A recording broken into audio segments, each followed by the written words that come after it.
लोकसभा चुनाव में अब सिर्फ 40 दिन का वक्त बचा है। अब इन 40 दिनों में कब क्या हो जाए किसी को कुछ पता नहीं है, क्योंकि अभी बिहार का बवंडर ठीक से थमा भी नहीं कि पड़ोसी राज्य झारखंड को लेकर तरह तरह की बातें शुरू हो गई हैं। झारखंड का जिक्र इस वजह से जरूरी है क्योंकि अभी वहां गैर बीजेपी सरकार है और कुछ नेताओं का दावा है कि बहुत जल्द इस राज्य में भी बिहार जैसा खेला होने वाला है। इसी को लेकर आज कुछ बड़े सवाल हैं। झारखंड में अगर सियासी खेला होने की बात कही जा रही है तो इसका आधार क्या है? पिछले 24 घंटे में झारखंड में ऐसा क्या हुआ कि सोरेन सरकार के गिरने की बात कही जाने लगी?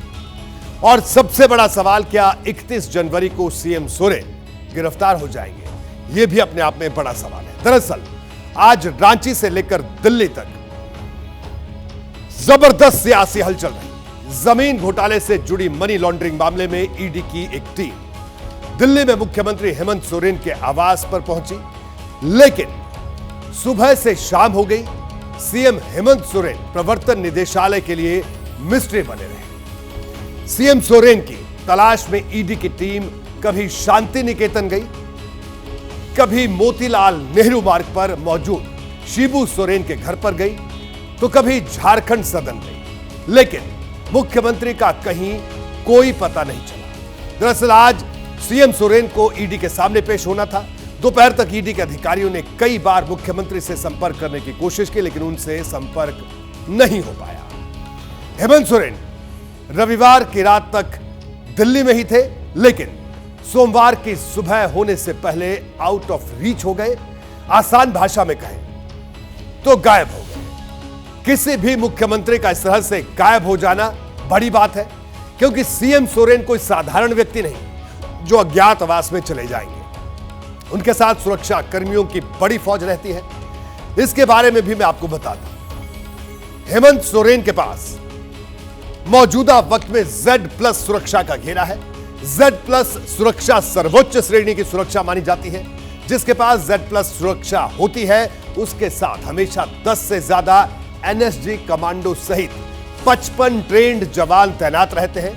ये सभी कमांडो 24 घंटे पैनी नजर रखते हैं। यानी हेमंत सोरेन कहां है, इसकी जानकारी इन सुरक्षा कर्मियों को भी होगी। तभी बीजेपी के सांसद निशिकांत दुबे ने राज्यपाल से मांग की कि सीएम की सुरक्षा में जो सुरक्षा अधिकारी हैं उन्हें बर्खास्त कर देना चाहिए। हालांकि जब सीएम सोरेन के गायब होने की खबरें न्यूज चैनल पर चली तो सीएम कार्यालय बैकफुट पर आया और ईडी को ईमेल भेजकर यह जानकारी दी कि 31 जनवरी को सीएम सोरेन जांच में शामिल हैं। If CM is not responding today, he has to respond tomorrow. What is the action taken by the law enforcing force? As a true citizen, we must obey to it. The law and order situation is not very satisfactory. That I have expressed this too many times. The action has to be taken. CM Soren को लेकर JMM की तरफ से press conference भी हुई और बताया गया कि मुख्यमंत्री कहीं लापता नहीं हुए, बल्कि बीजेपी की तरफ से ऐसा भ्रम फैलाया जा रहा है।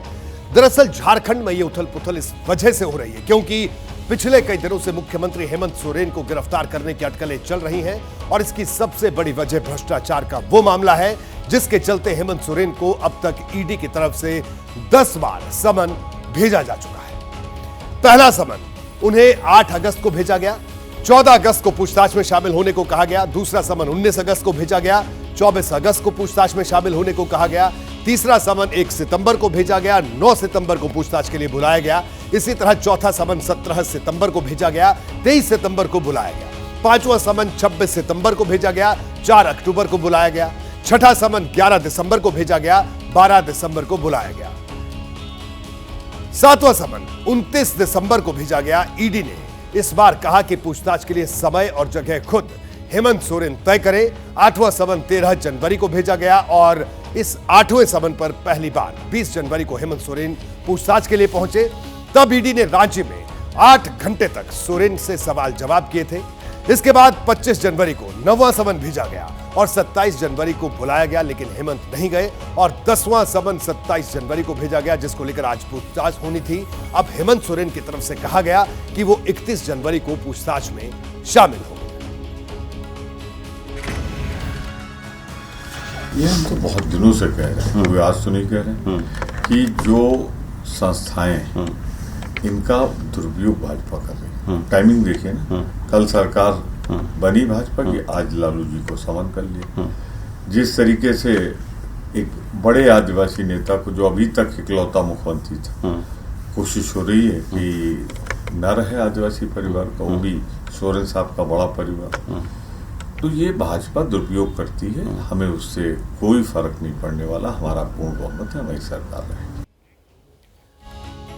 झारखंड में यह चर्चा बहुत तेजी से है कि सीएम सोरेन को कभी भी गिरफ्तार किया जा सकता है।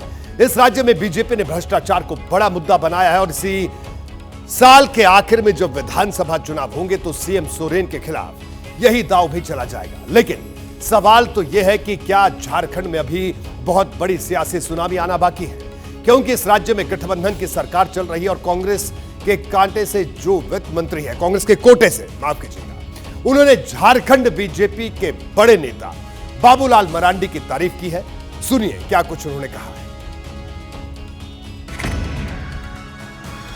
उस समय कम से कम 2.5 साल का इनका जो कार्यकाल रहा, सरकार की छवि अच्छी रही, पदाधिकारी अच्छे पदाधिकारियों को अच्छे जगह में जगह दिए, चीफ सेक्रेटरी हो, डीजी पुलिस हो, उस समय का एक सक्षम पदाधिकारी माने जाते थे बिहार के, उनको इन्होंने रखा और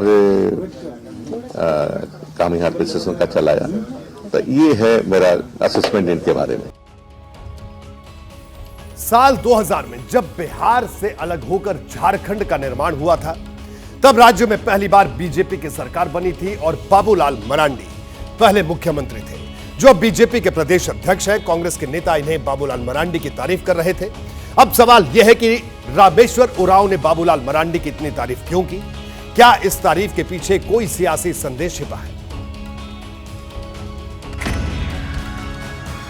कांग्रेस के वरिष्ठ मंत्री हैं रामेश्वर उरांव, उन्होंने बाबूलाल जी के कार्यकाल की तारीफ करके झारखंड में फिर से एक तरह से राजनीतिक जो सुगबुगाहट है, इशारा कर दिया है। यह भाजपा की ओर से मतलब भाजपा के लोग मान रहे हैं कि कहीं ना कहीं अब यहाँ भी एक बड़ा खेल होगा। कांग्रेस के विधायक कहीं ना कहीं उनका भी मन डोल रहा है। ताज़ा हवा जो देश भर में मोदी की गारंटी की है, तो सबको अपनी विधायकी और राजनीति को आगे बढ़ाने की भी एक मंशा बन गई है। बिहार में सियासी हलचल भले ही पिछले कुछ दिनों में देखी गई, लेकिन झारखंड का राजनीतिक माहौल पिछले कई दिनों से गर्म है। अब जब कांग्रेस के ही बड़े नेता ने बीजेपी को मौका दे दिया है, तो पार्टी के कई बड़े नेता राज्य में बदलाव के हुंकार भर रहे हैं। बीजेपी सांसद निशिकांत दुबे ने रामेश्वर उरांव के बयान को आधार बनाया और सोशल मीडिया पर बड़ी बात लिखी। उन्होंने कहा कि झारखंड कांग्रेस के वरिष्ठ नेता और वित्त मंत्री रामेश्वर उरांव ने नैतिक साहस दिखाया। राज्य के पहले मुख्यमंत्री बाबूलाल मरांडी को सबसे ईमानदार बताया।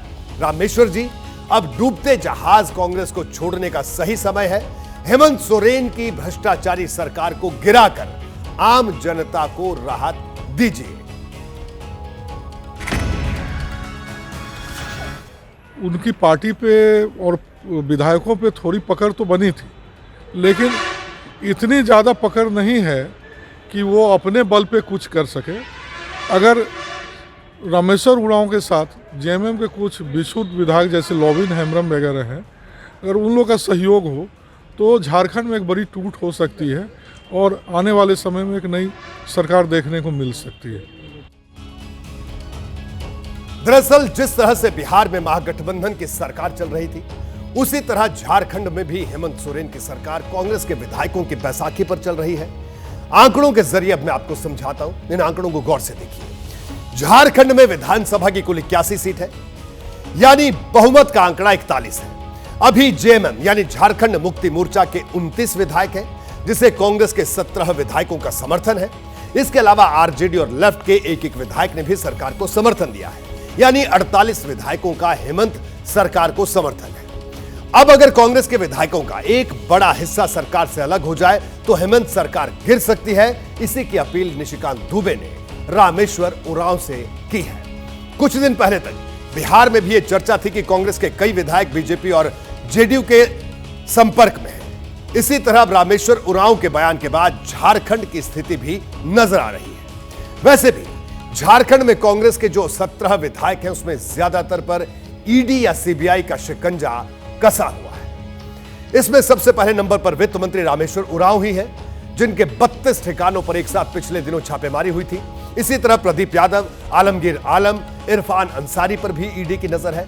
अनूप सिंह के साथ साथ अंबा प्रसाद के खिलाफ भी ईडी के केस चल रहे हैं, जबकि कांग्रेस के ही एक विधायक उमा शंकर अकेला के खिलाफ सीबीआई जांच चल रही है। यानी कांग्रेस के आधे से ज्यादा विधायक जांच एजेंसियों के रडार पर हैं और बिहार में सरकार बदलते ही झारखंड में भी बीजेपी नेताओं की आवाज बुलंद होने लगी है। नजर सिर्फ राज्य की सत्ता पर नहीं बल्कि प्रदेश की 14 लोकसभा सीटों पर भी है।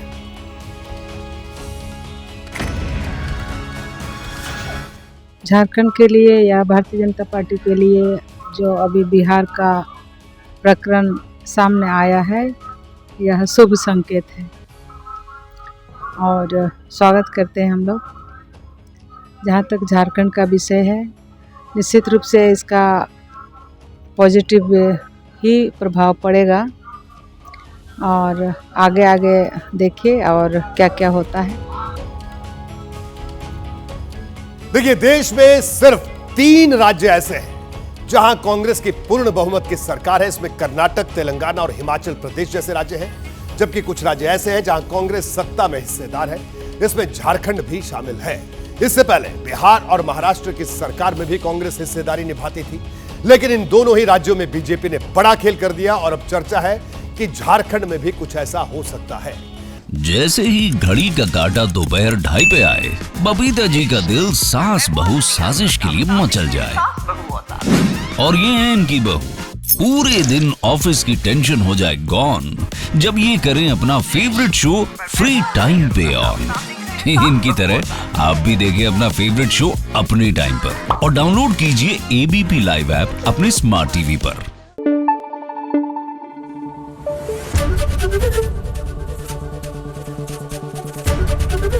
एबीपी न्यूज आपको रखे आगे।